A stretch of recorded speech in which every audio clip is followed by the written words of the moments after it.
I don't know about you, but I submitted some pretty good recipes in the Trader Joe's store recipe contest. You did? Yeah, like this one.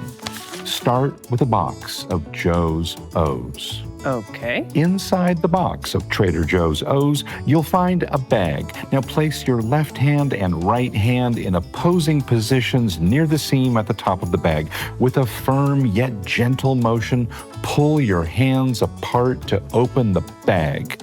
Then, tilt the bag over the bowl, allowing the O's to cascade in a graceful arc. Okay, let me guess. Then add milk? Hey, good idea. Just write that down. Okay, we are ready to announce the winners in the Trader Joe's store recipe contest. And sorry, Matt, these winners are a little better than that. Okay, I have another one. I call it ice water. Let's go inside Trader Joe's.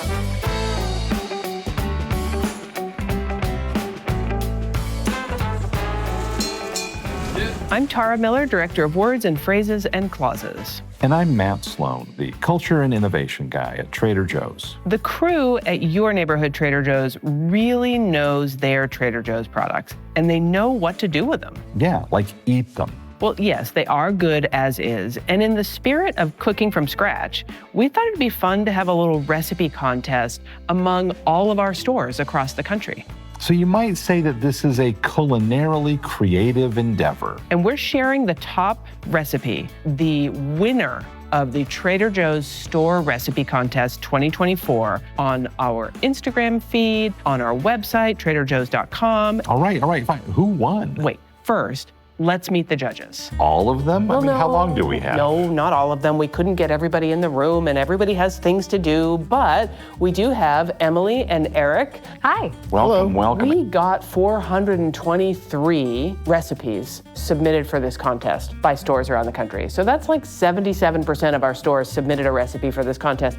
Pretty awesome. Emily, how did we go through 423 recipes? Entry by entry. We had stores send a photo of their recipe so that we could see what it looked like at the finished product, and detailed instructions, including the list of ingredients, what you needed to do to get you from start to finish. It had to be something that we were excited to make and thought we could make over and over and incorporate into our sort of meal plan, if you will. It had to have 5 everyday Trader Joe's products. That's products that are available on our shelves all year long. What's really great about the rules, though, is we have freebies. So butter, cooking oil, salt, black pepper, sugar, and water are all freebies. So you can get really creative with that 5-ingredient limit plus the freebie ingredients to come up with something really spectacular. Thank goodness for water. I mean, yeah, talk about wiggle room. Several of the recipes used powdered sugar. It's sugar. Wow, okay. It's sugar. Okay. That's a creative use, I think, of the sugar freebie.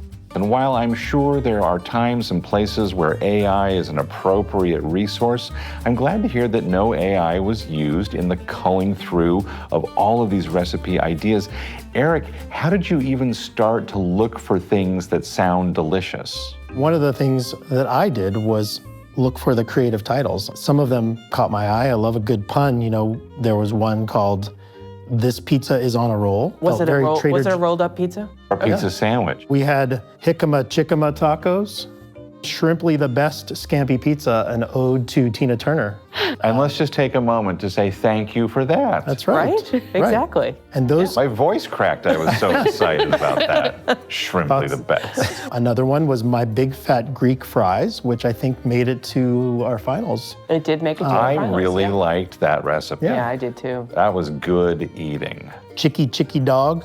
Chicky dog. Chicky Dog. Marry Me Stuffed Salmon. I don't know if that's saying stuffed salmon marry me or this salmon will make you marry me. So it's like what you make for a proposal. So it's really like a one-time dish. I suppose. Did you have a one and done category? Well, first and foremost, it had to sound delicious. Actually, I want to get to the finals. Make some fast forward sounds. Hopefully we end up with better fast forward sounds than that. Now we're in the kitchen. We each brought in a selection of our top 6 out of all 423 entries. We brought them into a room and debated the merits of each one.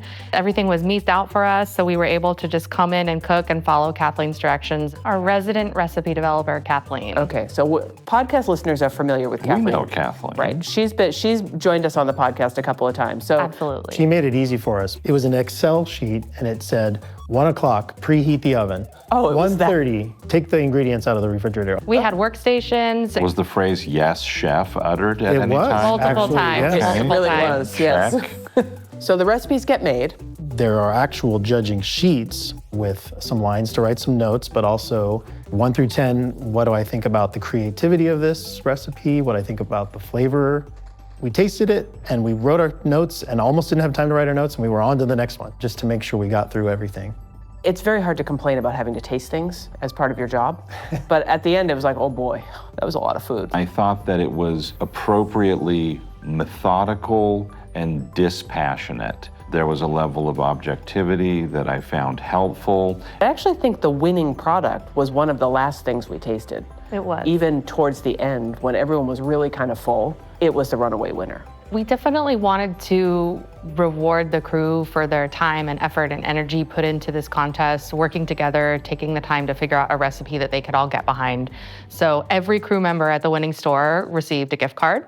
They received a super special limited edition t-shirt, naming them as the winning store. And then the super secret prize was this amazing trophy. We have the winner's store name engraved on that trophy, and at next year's contest, it'll be passed on to the next winner. That's pretty cool. It's pretty awesome. It's like the Stanley Cup, and I mean the hockey one, not the beverage one. Like going from, Appreciate the clarification. well, it's, These days, who knows? listen, Yeah. until today, the day this podcast is released, they didn't even know they were getting a trophy, did they? Nope, they had no idea. I love reading the submissions from so many stores saying, we had so much fun with this. We had 6 different recipes that our crew submitted, and we had our own contest in the store to come up with the best one from our crew to submit to the overall contest. They put so much effort into it, and that was what led me to make sure I read all 423 recipes very carefully. Everyone did such a great job. Were there many, if any, sort of regional cuisines wrapped up in any of the recipes submitted? I don't remember there being a whole lot of super regional. There were a lot Think of of Asian fusion, Asian style. And that could be Korean-inspired ingredients and Thai-inspired ingredients and Chinese-inspired ingredients kind of all together, which I thought was really interesting, and a lot of mashups of flavor that I wouldn't have expected to put together, but that sounded really good when you looked at them. And tons of tacos. It's like, There were a bunch of birria tacos. Yes. Yeah, that's a thing right now for sure. Yes. And the bulgogi. yes, Bulgogi tons of tacos. bulgogi. Yeah, both the beef and the vegan version. These are the things that our crew really like.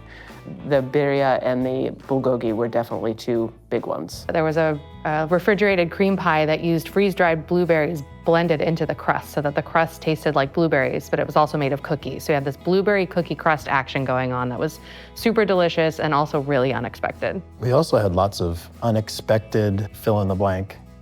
Unexpected cheese bake, unexpected. What are some of the other recipes that made it to the final judging? We had churro fried JoJo's. Wait, what? Churro fried Right. JoJo's. I had forgotten about those. It's like state fair food. Totally. Yeah.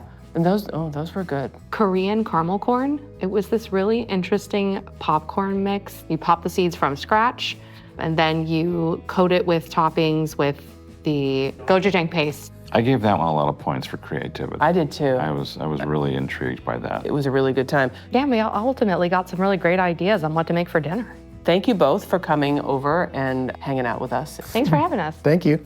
Enough with the suspense already. Who won? Through the magic of podcasting, we take you to Trader Joe's store number 209 in Woodland Hills, California, about 40 minutes west of where we're sitting at the Trader Joe's mothership in Monrovia. Woodland Hills, come in. Woodland Hills, do you copy? Over. We do. This is exciting. So, first of all, congratulations, Store 209, for winning the Store Recipe Contest 2024. Amazing. This is so much fun. If you all would be so kind as to go down the line and introduce yourselves. I'll start. I'm Jenny. I've been with Trader Joe's for 2.5 years. My name is Mikey. I've been here for 16 years. I'm Sean. I've been here for about 3 years. I have 20 years with Trader Joe's. I'm Kevin. I've been with Trader Joe's about 19 and a half years, I'd say, something like that. We got a lot of longevity here making recipes at Trader Joe's. Very nice. How'd you come up with this recipe, and how did this recipe end up being the one that your store submitted for the contest? Well, what is the winning what recipe? is it? Oh, okay, yes. So the winning recipe was a Brooklyn babka ice cream pie. And it was delicious. Oh, you guys got to try? We were on the did. judging panel. Like that could be the best job ever. It wasn't terrible. So tell us about the Brooklyn babka ice cream pie. The ice cream started around a year ago. We had a surplus of babka, so we were trying to think of things we could do with it. And chief ice cream maker Jenny and I decided to mix it with our vanilla ice cream. And just those two things by themselves were mind-blowing. They were amazingly good combination, and it just so simple, but it was so good. The babka's bitter and chocolatey. Our ice cream is so rich and creamy. It just worked perfect. And everybody who tried that a year ago just blew their mind. So then we know Mikey, Chief Pie Maker. Chief Pie Maker, decided, what are we gonna do for this recipe contest? A couple ideas were kicked around, but we had brought up the ice cream, but what else could we do with the ice cream? So Chief Pie Maker Said, how about if we make a babka vanilla ice cream pie? Then Kevin, the cookie guy, we needed a garnish. I like being involved with all kinds of recipes, and I think more people should try and do that and get in the kitchen with their friends and have fun. Did you share maybe the earliest stage, the babka and the ice cream with customers? What did you do with that idea? We ate it. We had seen on Instagram babka ice cream sandwiches. So we thought, how could we make that even more unctuously delicious? We mixed it all together and got it out for the crew, and crew loved it, and we just kind of held on to it from there. We kind of brainstormed on what to do, and Mikey came up with the thought of, using the speculoos cookies as the crust, and we had originally thought maybe using some chocolate-covered espresso beans for the toppings, but a lot of people had complained about the caffeine that would be involved with that, so that's how we came up with the cookies. How many iterations did this go through? Were there many stops along the way? There wasn't a lot of stops. It was one day of us kind of throwing ideas around, and Mikey went home and made the pie. And I'm going to make this pie. So grabbed the 5 ingredients and came back with a pie. Incredible. So it was a one and done kind of situation. Yeah, I made one pie. Wow, I'm even more impressed then. Our store crew members really know our products and really know how to make them taste great, because we did not taste any recipe that wasn't delicious. It was an interesting twist to consider cooking with ice cream. And both the babka and the vanilla ice cream together were a totally new and different thing from each of those products on their own. What was so interesting about that is that it became this totally different thing. So much so, and let's keep expectations low, but what if we made this ice cream a thing that we sold? I mean, Oh, we got a high five on the screen. I don't know if this is going to happen. But I think that that's where the inspiration really found favor with the people evaluating all these different recipes, where it was like, whoa, this is a new way to think of each of these things together, and with the crust and with that garnish on top. And I have to admit, and this is somewhat embarrassing, several of the judges were new to those double chocolate wafer cookies. Yeah.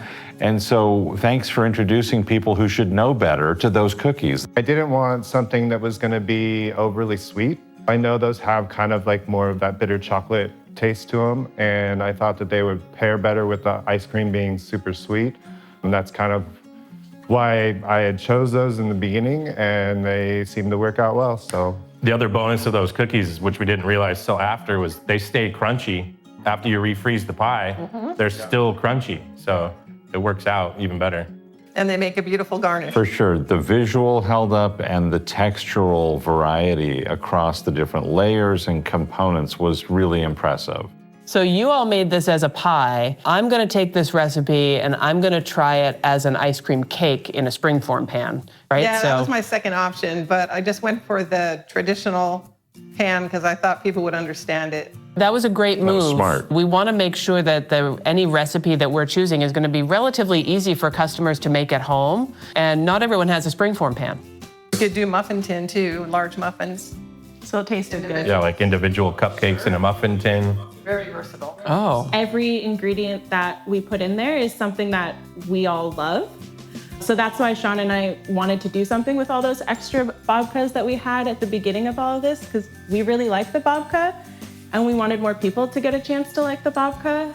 And so mixing it with the ice cream, which is already a crowd favorite, using those speculoos cookies, just it all kind of made sense. All those flavors really went well together. Never in a million years would have occurred to me to chop up the babka and put it into the ice cream. I will chop up almost anything and mix it into ice cream, so. You could do this with a lot of things, right? Like you could do a cinnamon roll ice cream pie. You could do lots of different things here. Don't take our next recipe. We have next year's contest to be thinking about. Oh no, next year it can't be ice cream. You can't go to the same well twice. You're gonna have to find something entirely Is that new. an official rule? We will. No, I'm just saying. Okay. We'll come up with something. This group of people right here is probably the 4 biggest foodies in our store. I have plenty of other recipes that I was thinking about too. We love this recipe. It's going to be available on TraderJoe's.com in the recipes section. It'll be on Instagram. It'll be in the podcast. And is this going to be podcast number 75? It is 75. Yes, this is number 75. I'm super impressed that you knew that we were on number 75. Parting thoughts, shout outs, messages to customers, to crew. What do you want people to hear from Woodland Hills? If it sounds good and you've seen it in the store, try it. You never know what delicious combination you're gonna come up with. And like Kevin said, when you do it with people that you enjoy working with, it really is just, you make really delicious things. Like your friends, your family, like get in the kitchen, have fun. I mean, who knows what you're gonna come up with? You just gotta get in there and do it. Anyone can cook. Yeah. You can cook. That's exactly right. I think heard that's it. the message here. Big thanks to all of our stores who submitted an entry into the recipe contest. So many good recipes. And what's the moral to the story? Always keep French vanilla ice cream on hand. And when you're looking for some fun, easy recipes, check TraderJoe's.com. Check out our Instagram. And most of all, check with a crew member at your neighborhood Trader Joe's. They know the answers to so many questions. Things like, where's the brie? Do you have any chili lime rolled corn tortilla chips? What's for dessert? We'll have more recipes, inside tips and stories, and more interesting crew members for you to meet on Inside Trader Joe's coming soon. To make sure you get the next episode, hit that free subscribe or follow button. It is free and worth every penny. Until next time, thanks for listening. And thanks for listening.